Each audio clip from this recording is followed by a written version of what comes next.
ನಮಸ್ಕಾರ, ಇನ್ಫೋಸ್ಟ್ರೀಮ್ ಯೂಟ್ಯೂಬ್ ಚಾನಲ್ಗೆ ಎಲ್ರಿಗೂ ಕೂಡ ಸ್ವಾಗತ. ಈ ವಿಡಿಯೋದಲ್ಲಿ ನಾವು DBMS ಮಾಡ್ಯೂಲ್ 4 ಅನ್ನ ಡಿಸ್ಕಸ್ ಮಾಡ್ತಾ ಹೋಗೋಣ. ಸೊ ಈ ಒಂದು ಮಾಡ್ಯೂಲ್ದು PDF ಅನ್ನ ನಾನು ಡಿಸ್ಕ್ರಿಪ್ಷನ್ ಅಲ್ಲಿ ಲಿಂಕ್ ಅನ್ನ ಕೊಟ್ಟಿರ್ತೀನಿ, ನೀವು ಆರಾಮಾಗಿ ಡೌನ್ಲೋಡ್ ಮಾಡ್ಕೋಬಹುದು. ಸೊ ಇದರಲ್ಲಿ ವೆರಿ ಇಂಪಾರ್ಟೆಂಟ್ ಟಾಪಿಕ್ ಗಳು ಯಾವ್ಯಾವ ಅಂತ ಡಿಸ್ಕಸ್ ಮಾಡ್ತಾ ಹೋದ್ರೆ, ಫಸ್ಟ್ ಬರುವಂತದ್ದು acid properties. So acid properties ಅಂತ ಅಂದ್ರೆ ಏನು? The properties that ensures the reliable and safe database transaction. So database transactions ಆಗಬೇಕಾದ್ರೆ ಸೇಫ್ ಆಗಿ ಡೇಟಾ ಮ್ಯಾನುಪ್ಲೇಟ್ ಆಗ್ದಲೇ ಇರಂಗೆ ಅಥವಾ ಡೇಟಾ ಥೆಫ್ಟ್ ಆಗ್ದಲೇ ಇರಂಗೆ ಟ್ರಾನ್ಸಾಕ್ಷನ್ ಆಗೋದಕ್ಕೆ ಈ ಒಂದು ಆಸಿಡ್ ಪ್ರಾಪರ್ಟೀಸ್ ಹೆಲ್ಪ್ ಮಾಡ್ತವೆ. ಸೊ ಯಾವ್ಯಾವುದು? ಮೊದಲನೇದು ಅಟಾಮಿಸಿಟಿ, ಎರಡನೇದು ಕನ್ಸಿಸ್ಟೆನ್ಸಿ, ಮೂರನೇದು ಐಸೋಲೇಷನ್, ನಾಲ್ಕನೇದು ಡ್ಯೂರಬಿಲಿಟಿ. ಸೊ ಒಂದೊಂದಾಗಿ ಡಿಸ್ಕಸ್ ಮಾಡೋಣ. ಅಟಾಮಿಸಿಟಿ ಅಂತಂದ್ರೇನು? A transaction is completed fully or not ಅಂತ ಅಂದ್ರೆ ಇವಾಗ 0 ಇರಬೇಕು, ಇಲ್ಲ ಅಂತಂದ್ರೆ 1 ಇರಬೇಕು, ಎರಡರಲ್ಲಿ ಒಂದು ಅಷ್ಟೇ. ಸೊ ಫುಲ್ ಆಗಿ ಕಂಪ್ಲೀಟ್ ಆಗಬೇಕು, ಇಲ್ಲ ಅಂತಂದ್ರೆ ಫುಲ್ ಟ್ರಾನ್ಸಾಕ್ಷನ್ ಡಿಸ್ಕಾರ್ಡ್ ಆಗ್ಬೇಕು ಅಷ್ಟೇ. ಸೊ ನೋಡಿ, if any part fails the whole transaction is cancelled ಅಂತಂದ್ರೆ ಸ್ವಲ್ಪ ಕರೆಕ್ಟ್ ಇದ್ರೂ ಕೂಡ ಪರವಾಗಿಲ್ಲ, ಕರೆಕ್ಟ್ ಇರೋದನ್ನ ಎಕ್ಸಿಕ್ಯೂಟ್ ಮಾಡೋಣ, ಇಲ್ಲ ಒಂದು ಸ್ವಲ್ಪ ಮಿಸ್ ಆದ್ರೂ ಕೂಡ ಡಿಸ್ಕಾರ್ಡ್, ಎಲ್ಲ ಕರೆಕ್ಟ್ ಇದ್ರೆ ಮಾತ್ರ ಎಕ್ಸಿಕ್ಯೂಟ್. ಸೊ ಈ ರೀತಿ ಆಗುವಂಥದ್ದು atomicity. Next consistency, database remains correct before and after the transaction. So ಇವಾಗ ಸೆಂಡರ್ ಇಂದ ರಿಸೀವರ್ಗೆ ಟ್ರಾನ್ಸಾಕ್ಷನ್ ಆಗ್ತಾ ಇದೆ ಅಂತಂದ್ರೆ ಸೆಂಡರ್ ಸೈಡ್ ಅಲ್ಲಿ ಯಾವ ರೀತಿ ಡೇಟಾನ ಕಳಿಸಿರ್ತೀವಿ ಅದೇ ಸೇಮ್ ಡೇಟಾ ರಿಸೀವರ್ ಸೈಡಿಗೆ ಹೋಗಿ ಕರೆಕ್ಟ್ ಆಗಿ ತಲುಪಿರುತ್ತೆ. ಸೊ ಇಲ್ಲಿ ಏನಾಯ್ತು? ಕನ್ಸಿಸ್ಟೆಂಟ್ ಡೇಟಾ, ಏನು ಕೂಡ ಮಧ್ಯದಲ್ಲಿ ಚೇಂಜಸ್ ಆಗಿಲ್ಲ.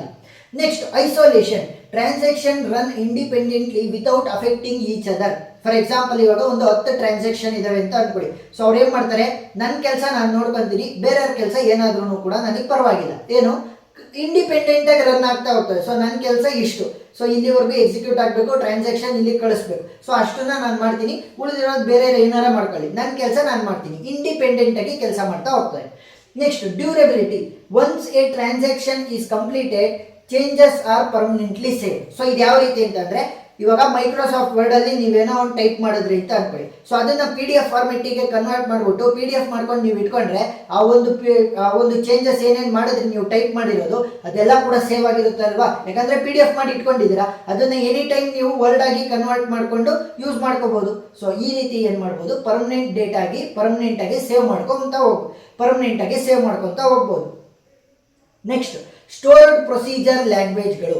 So this stored procedure language is a set of SQL statement which are stored in the database that can be executed whenever needed. ಅಂತ ಅಂದ್ರೆ ರೆಡಿ ಮಾಡಿ ಇಟ್ಕೊಂಡಿರ್ತೀವಿ, ಯಾವಾಗ ಬೇಕು ಅವಾಗ ಮಾತ್ರ ಎಕ್ಸಿಕ್ಯೂಟ್ ಮಾಡ್ತಾ ಹೋಗ್ತೀವಿ. ಸೊ ಇವಾಗ ನೋಡಿ, features of the stored procedures ಅಂತ ಬಂದಾಗ ಫಸ್ಟೇ ಬರೋದು ಪ್ರೀ ಕಂಪೈಲ್ಡ್ ಕೋಡ್. ಅಂತಂದ್ರೆ ಕಂಪೈಲ್ ಮಾಡಿ ಇಟ್ಕೊಂಡಿರ್ತೀವಿ ಕೋಡನ್ನ, ಬೇಕು ಅಂದ ತಕ್ಷಣ ಎಕ್ಸಿಕ್ಯೂಟ್ ಮಾಡಿಬಿಡ್ತೀವಿ, ಸರಿನಾ? Next uses SQL with programming logic. ಯಾವ್ಯಾವ ಲಾಜಿಕ್ಗಳು ಯೂಸ್ ಆಗ್ಬೋದು? ಕಂಡೀಷನ್ಸು, ಲೂಪ್ಸು ಮತ್ತೆ ವೇರಿಯೇಬಲ್ಸ್ ಯೂಸ್ ಆಗ್ಬೋದು. ಪ್ಯಾರಾಮೀಟರ್ ಸಪೋರ್ಟ್, ಯಾವ್ಯಾವ ಪ್ಯಾರಾಮೀಟರ್ ಅನ್ನ ಸಪೋರ್ಟ್ ಮಾಡುತ್ತೆ? ಇನ್ ಔಟ್ ಪ್ಯಾರಾಮೀಟರ್ಗಳನ್ನು. Returns the output. Next code reusability, already ನಾವು ರೆಡಿ ಮಾಡಿ ಇಟ್ಕೊಂಡಿರ್ತೀವಲ್ವಾ ಪ್ರೀ ಕಂಪೈಲ್ಡ್ ಕೋಡ್ ಅನ್ನ, ಸೊ ಅದನ್ನ ಎಷ್ಟು ಸಲಿನಾದ್ರೂ ಯೂಸ್ ಮಾಡ್ಬೋದು, ಯಾವಾಗ್ಲಾದ್ರೂ ಕೂಡ ಯೂಸ್ ಮಾಡ್ಬೋದು. ನೆಕ್ಸ್ಟ್ ಸೆಕ್ಯೂರಿಟಿ, ಸೊ ಡೇಟಾ ಬ್ರೀಚಿಂಗ್ ಅಥವಾ ಡೇಟಾ ಥೆಫ್ಟ್ ಆಗುವಂತ ಸಾಧ್ಯತೆ ಇದರಲ್ಲಿ ಇರಲ್ಲ. ಸೊ ಬೇಸಿಕ್ ಸಿಂಟ್ಯಾಕ್ಸ್ ಅನ್ನ ಕೊಟ್ಟಿದ್ದೀನಿ ವಿತ್ ಅಡ್ವಾಂಟೇಜಸ್. ಸೊ ಸಿಂಟ್ಯಾಕ್ಸ್ ಅನ್ನ ಬರೆದ್ರೆ ಸಾಕು, ಅಡ್ವಾಂಟೇಜ್ ಏನು ಬರೆಯುವಂತ ಅವಶ್ಯಕತೆ ಇಲ್ಲ. Next system logs. So system logs are the file that records all the transaction activities in the DBMS. It helps to recovery and ensures the atomicity and durability. So ಇದೇನ್ ಮಾಡುತ್ತೆ ಅಂತ ಅಂದ್ರೆ, ಏನಾದ್ರೂ ಕೂಡ ಫೈಲ್ ಲಾಸ್ಟ್ ಆಯ್ತು ಅಂತ ಅನ್ಕೊಳ್ಳಿ, so ಅವಾಗ ರಿಕವರ್ ಮಾಡ್ಕೊಳ್ಳೋದಕ್ಕೆ ಈ ಸಿಸ್ಟಮ್ ಲಾಗ್ಗಳು ಹೆಲ್ಪ್ ಮಾಡ್ತಾ ಹೋಗ್ತವೆ. ಸೊ ಏನಕ್ಕೆ ಈ ಸಿಸ್ಟಮ್ ಲಾಗ್ ಅನ್ನ ಯೂಸ್ ಮಾಡೋದು? Record all the changes made during the transaction, help to recover the database after the system crash. System ಏನಾದ್ರೂ ಕ್ರ್ಯಾಶ್ ಆದ್ರೆ ಡೇಟಾಬೇಸ್ ಅನ್ನ ರಿಕವರ್ ಮಾಡ್ಕೊಳ್ಳೋದಕ್ಕೆ ಹೆಲ್ಪ್ ಮಾಡ್ತಾ ಹೋಗುತ್ತೆ. It supports the roll back and the redo operation, ಸರಿನಾ?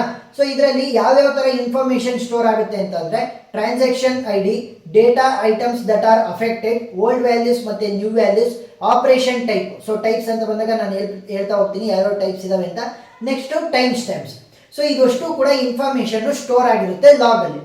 So types of log entries ಅಂತ ಬಂದಾಗ ನೋಡಿ, ಇವು ಬರೋದು ಸ್ಟಾರ್ಟು, ರೈಟು, ಕಮಿಟು, ಅಬೌಟ್ ಅಥವಾ roll back, next checkpoint. So ಈ ರೀತಿ ಟೈಪ್ಸ್ ಆಫ್ ಲಾಗ್ ಎಂಟ್ರೀಸ್ ಬರ್ತವೆ. ಸೊ ಆ ಲಾಗ್ ಅಲ್ಲಿ ಯಾವ ರೀತಿ ಎಂಟ್ರಿಗಳನ್ನ ನಾವು ಮಾಡಬಹುದು ಅಂತ. Next state transition diagram, explain the states involved in transaction execution. So diagram ಅನ್ನ ನಾನು ಇಲ್ಲಿ ಕೆಳಗಡೆ ಕೊಟ್ಟಿದ್ದೀನಿ, ಅದನ್ನ ಬರೆದ್ರೆ ಸಾಕು. ನೆಕ್ಸ್ಟ್ ಸ್ಟೇಟ್ಗಳು ಯಾವ್ಯಾವ ಯೂಸ್ ಆಗೋದು, begin the transaction, read or write, next end the transaction, commit the transaction, roll back or abort. So ಈ 5 ಸ್ಟೆಪ್ಗಳನ್ನು ಕೂಡ ನಾನು ಸಿಂಪಲ್ ವರ್ಡ್ಸ್ ಅಲ್ಲಿ ಒಂದೊಂದೇ ಲೈನ್ ಕೊಟ್ಟಿದ್ದೀನಿ, ಅದನ್ನ ಓದ್ಕೊಂತ ಹೋಗಿ ಸಾಕು, ಏನಾಗಲ್ಲ. ವಿತ್ ಡಯಾಗ್ರಾಮ್ ಅನ್ನ ಬರೀಬೇಕಾಗುತ್ತೆ. Next assertion and triggers. ಯಾವ ರೀತಿ ಆಸಿಡ್ ಪ್ರಾಪರ್ಟೀಸ್ ವೆರಿ ಇಂಪಾರ್ಟೆಂಟ್ ಈ ಒಂದು ಮಾಡ್ಯೂಲ್ ಅಂತ ಬಂದಾಗ ಪ್ರತಿ ವರ್ಷ ಕ್ವಶನ್ ಪೇಪರ್ಸ್ ಅಲ್ಲಿ ಮತ್ತೆ ಮಾಡೆಲ್ ಪೇಪರ್ ಅಲ್ಲಿ ಕೇಳಿದ್ದಾರೆ, ಅದೇ ರೀತಿ ಅಸರ್ಷನ್ ಅಂಡ್ ಟ್ರಿಗರ್ಸ್ ಕೂಡ ಅಷ್ಟೇ.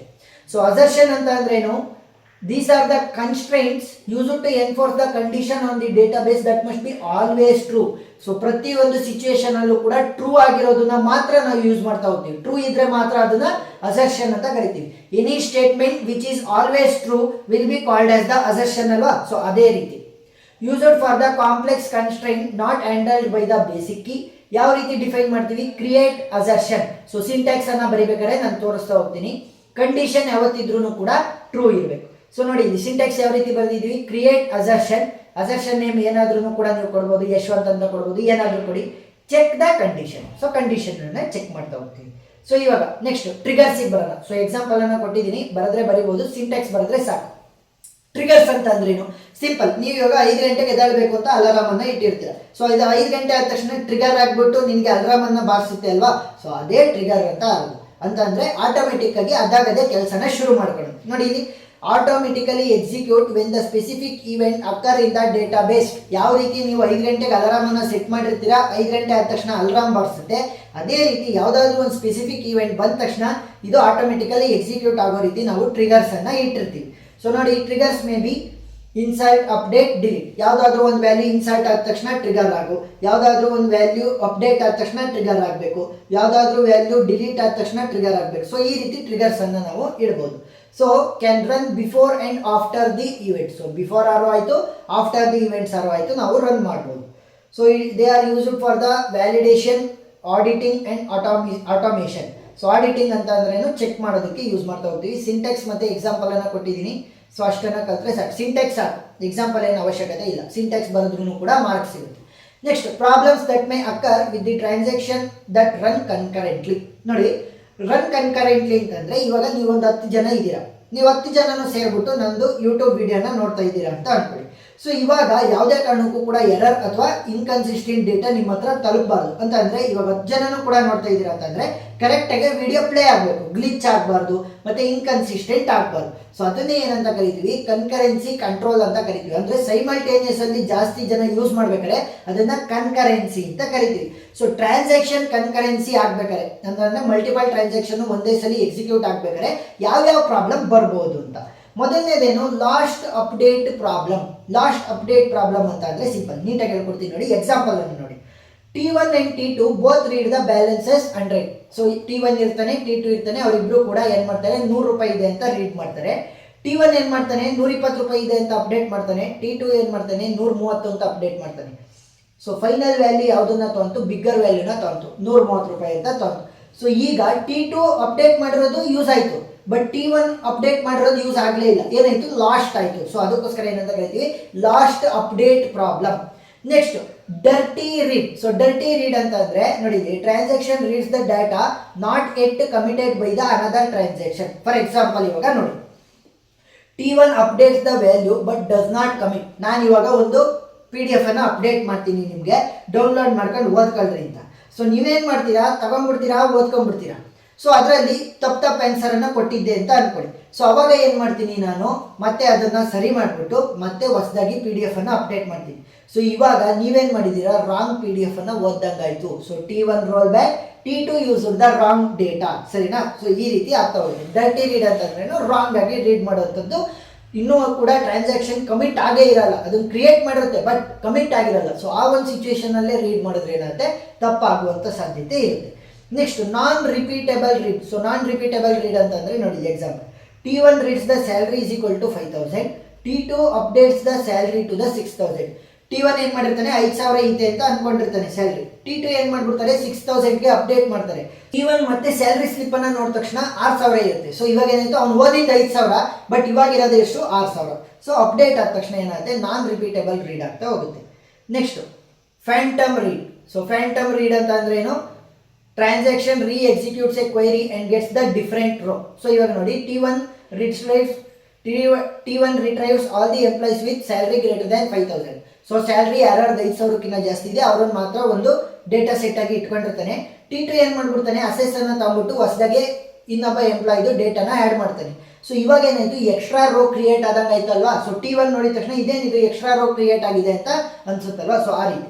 ನೆಕ್ಸ್ಟ್ ಇನ್ಕನ್ಸಿಸ್ಟೆಂಟ್ ಡೇಟಾ ಅಂತ ಅಂದ್ರೆ ಏನು, when a transaction reads partially updated data. ಸರಿನಾ, ಪಾರ್ಷಿಯಲ್ ಆಗಿ ಇನ್ನೂ ಕೂಡ ಸ್ವಲ್ಪ ಡೇಟಾನ ಮಾತ್ರ ಅಪ್ಡೇಟ್ ಮಾಡಿದ್ದಾಗ ಓದಿದ್ರೆ ಅವಾಗ ಏನಾಗುತ್ತೆ, ಇನ್ಕನ್ಸಿಸ್ಟೆಂಟ್ ಡೇಟಾ ಆಗುತ್ತೆ. ಸೊ ಅವಾಗ it may lead to the incorrect calculations. Deadlock ಅಂತ ಅಂದ್ರೇನು, ಈಗ ಒಂದು 5-6 ಪ್ರೋಸೆಸ್ಗಳಿದಾವೆ ಅಂತ ಅನ್ಕೊಳ್ಳಿ. ಆಪರೇಟಿಂಗ್ ಸಿಸ್ಟಮ್ ಅಲ್ಲಿ ಓದಿದ್ವಿ ಏನು, 5-6 ಪ್ರೋಸೆಸ್ಗಳಿದಾವೆ, ಒಂದು ಎಕ್ಸಿಕ್ಯೂಟ್ ಆಗ್ತಾ ಇದೆ ಅಂತ ಅನ್ಕೊಳ್ಳಿ. ಸೊ ಅವಾಗ ಏನಾಗುತ್ತೆ, ಅದಕ್ಕೆ ರಿಸೋರ್ಸಸ್ ಕಡಿಮೆ ಆಗ್ಬಿಟ್ಟು ಅದು ಅಲ್ಲೇ ಸ್ಟಾಪ್ ಆಯ್ತು ಅಂತಂದ್ರೆ ಅದು ಕೂಡ ಮುಂದೆ ಎಕ್ಸಿಕ್ಯೂಟ್ ಆಗ್ತಾ ಇಲ್ಲ. ಇನ್ನು ಉಳಿದಿರೋ ಹಿಂದ್ಗಡೆ ಇದ್ದಾರಲ್ಲ ಅವರಿಗೂ ಕೂಡ CPU ಸಿಗ್ತಾ ಇಲ್ಲ ಎಕ್ಸಿಕ್ಯೂಟ್ ಆಗೋದಕ್ಕೆ. ಸೊ ಮುಂದೆನೂ ಕೂಡ ಪ್ರೊಸೀಜರ್ ಇಲ್ಲ, ಇವರಿಗೂ ಕೂಡ ಎಕ್ಸಿಕ್ಯೂಟ್ ಆಗೋದಕ್ಕೆ CPU ಆಗ್ತಾ ಇಲ್ಲ ಅಂತಂದ್ರೆ ಏನು ಕೂಡ ಕೆಲಸ ಮುಂದಕ್ಕೆ ಆಗ್ತಾನೆ ಇಲ್ಲ. ಸೊ ಆ ಒಂದು ಸಿಚುವೇಶನ್ ಅನ್ನ ಡೆಡ್ ಲಾಕ್ ಅಂತ ಕರಿತೀವಿ. ನೆಕ್ಸ್ಟ್ ಸ್ಟಾರ್ವೇಷನ್ ಅಂತ ಅಂದ್ರೆ ಸಿಂಪಲ್. ಈಗ ಮನುಷ್ಯರಿಗೆ ಊಟ ಇಲ್ಲ ಅಂತಂದ್ರೆ ಸ್ಟಾರ್ವೇಷನ್, ಹಸಿವು. ಅದೇ ರೀತಿ ಟ್ರಾನ್ಸಾಕ್ಷನ್ಗೆ ಡೇಟಾ ಇಲ್ಲ ಅಂತಂದ್ರೆ ಹಸಿವು. ಏನು, ಮನುಷ್ಯರಿಗೆ ಊಟ ಇಲ್ಲ ಅಂತಂದ್ರೆ, ಟ್ರಾನ್ಸಾಕ್ಷನ್ಗೆ ಡೇಟಾ ಇಲ್ಲ ಅಂತಂದ್ರೆ ಸ್ಟಾರ್ವೇಷನ್. ಇಷ್ಟೇ ಸಿಂಪಲ್. ಸೊ ಇಷ್ಟು ಟಾಪಿಕ್ಗಳನ್ನು ನೀವು ಓದ್ಕೋಬೇಕಾಗುತ್ತೆ ಮಾಡ್ಯೂಲ್ 4 ಅಂತ ಬಂದಾಗ. ಏನಾದರೂ ಡೌಟ್ ಇದ್ರೆ ಕಮೆಂಟ್ ಸೆಕ್ಷನ್ ಅಲ್ಲಿ ತಿಳಿಸಿ, ನಾನು ಕ್ಲಾರಿಫೈ ಮಾಡ್ತೀನಿ. ವಿಡಿಯೋ ಇಷ್ಟ ಆಗಿದ್ರೆ ಸಬ್ಸ್ಕ್ರೈಬ್ ಆಗೋದನ್ನ ಮರಿಬೇಡಿ. Thank you.